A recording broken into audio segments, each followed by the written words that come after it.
Hello YouTube, this is the Dbtgamer Show, episode 167. Now when I was a lot younger, one of the very first consoles my family owned was the Sega Mega Drive. And one of the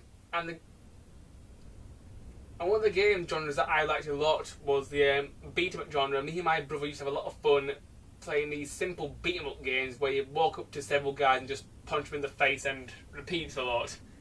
It was quite a lot of fun. And my favourite series in this genre was Streets of Rage. So, today I'm going to review Streets of Rage 1.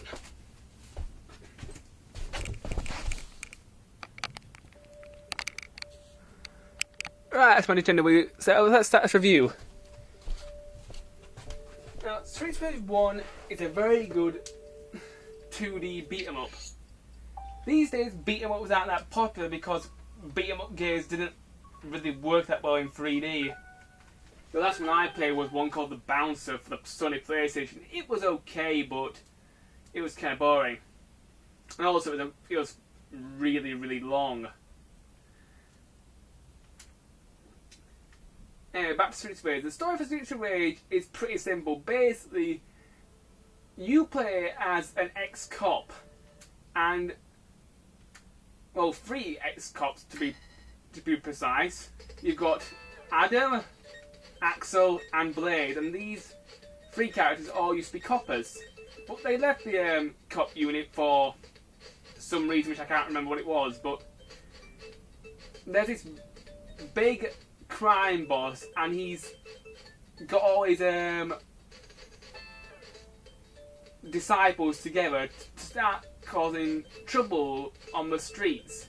And all these thugs, as I call them, are going around causing trouble around the neighbourhood. Example, they're going around beating people up, mugging people, possibly even raping people. And Adam, Axel and Blaze, it's their job to go around, kick these guys' ass, eventually get the big boss and kill him so that the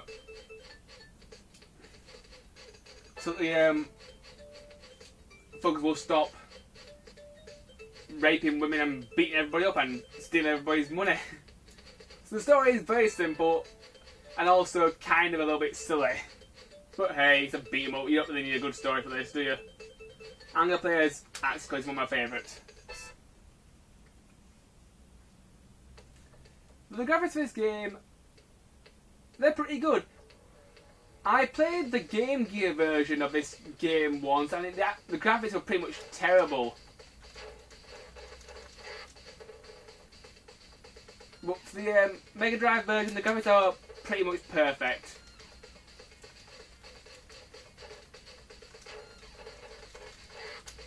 The controls for this game are very, very simple. B punches, A jumps. Press A then B can do a jump attack. So I can do a knee drop. If press Y you can unleash your special move, which is very, very deadly. You can also grab opponents, just walk into them and your character automatically grab. You press a certain button, you can do a certain thing. Like I press B, you can knee him in the face. You can headbutt him. You can even throw him over your shoulder if you want.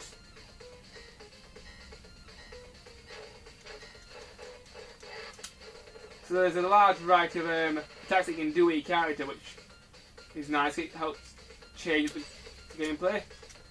Throughout each level there's certain items that you can get which will restore your health or give you more points. If you manage to get enough points you can earn more lives. And there's also items which will replenish your health. There's also weapons, and these weapons can be used to do more damage to enemies. Each weapon has a certain amount of health and they only last for a certain amount of time.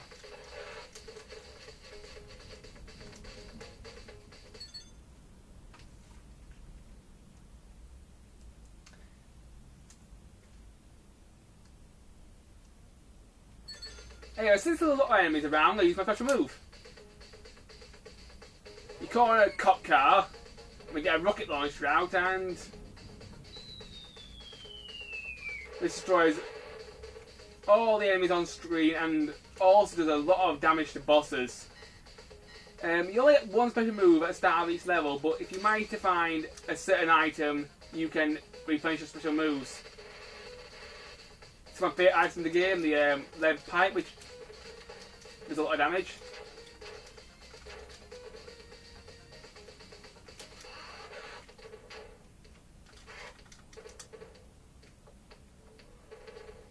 This game is also very good for multiplayer because you can play the entire game in 2-player mode, which is quite a lot of fun.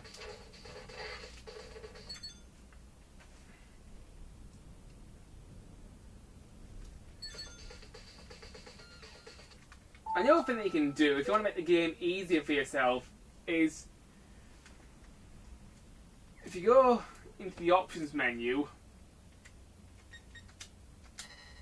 you can select how many lives you start off with, and no, you can select the difficulty level, which can make the game somewhat easier for you.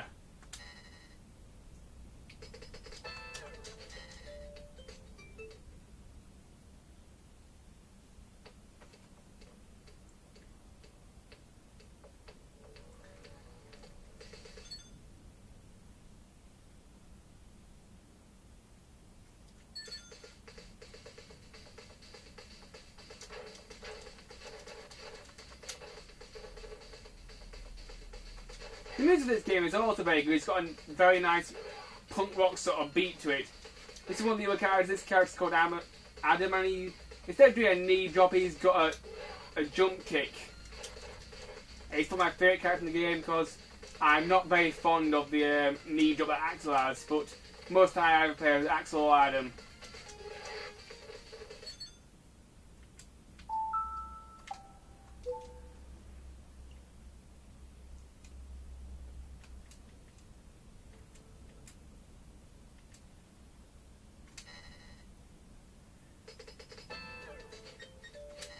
Blaze, she's a pretty good character as well, although I don't tend to use that much, because I prefer to play as the boy characters.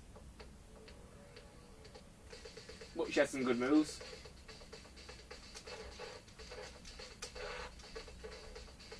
One of my favourite moves are she does the backflip. Try and do some of these grab moves. There we go, suplex! If you're playing with 2 people, we can actually get one person to hold the enemy, while the other character beats the crap out of them, which is kind of fun.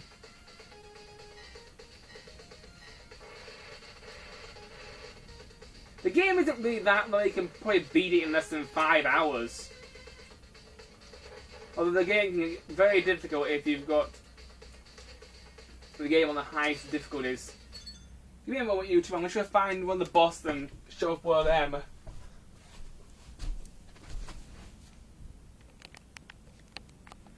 Right, YouTube. It took me a while, but I managed to find the first boss of the game. Some of the bosses are easy, some of them are hard.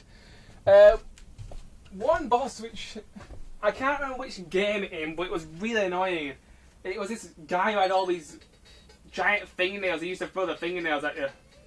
What I like to do on the boss is use my special move, which basically decimates their health bar. Eat missiles! The boss's health bar appears under yours, and sometimes they may have more than one health bar.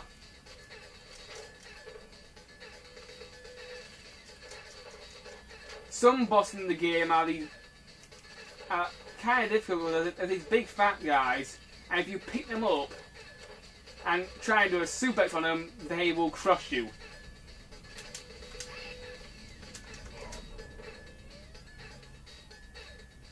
But I managed to dispatch that one pretty easily.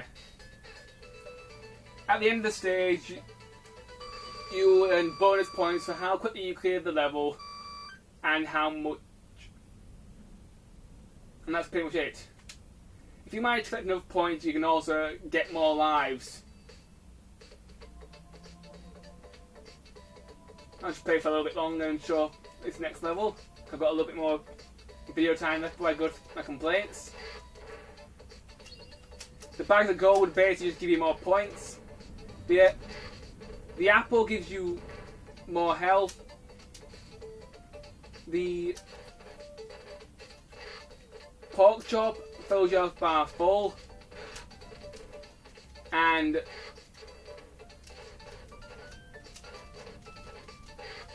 that's pretty much it for items. You got, as far as weapons are concerned, you got knives, baseball bats, and pipes, and also this bottle thing.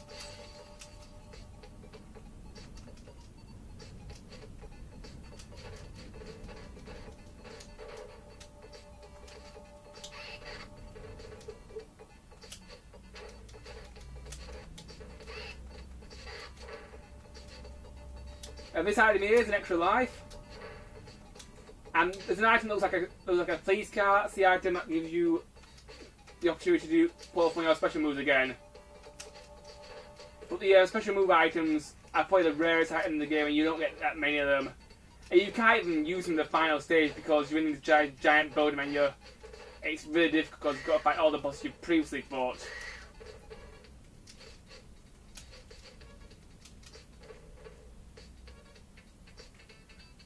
Another good feature about this game is called a drop-in mode. If you hook up your controller and just press start, you can instantly start playing as the second player, which is really useful.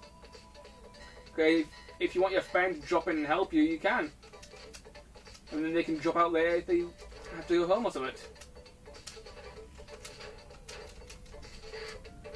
There's quite a large variety of enemies in the game. Some of them are pretty easy, some of them are pretty hard.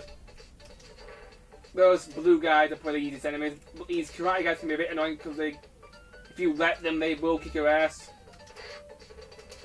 They're not causing me too many problems today, thank goodness. I haven't played this game for a while.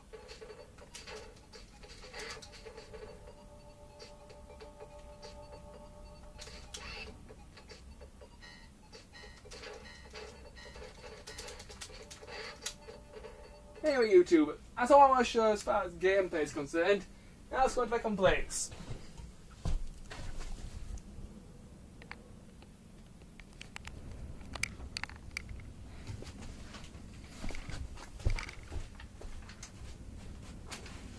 Right, before I get to my complaints, YouTube, I wanted just to mention one last thing before I start my complaints.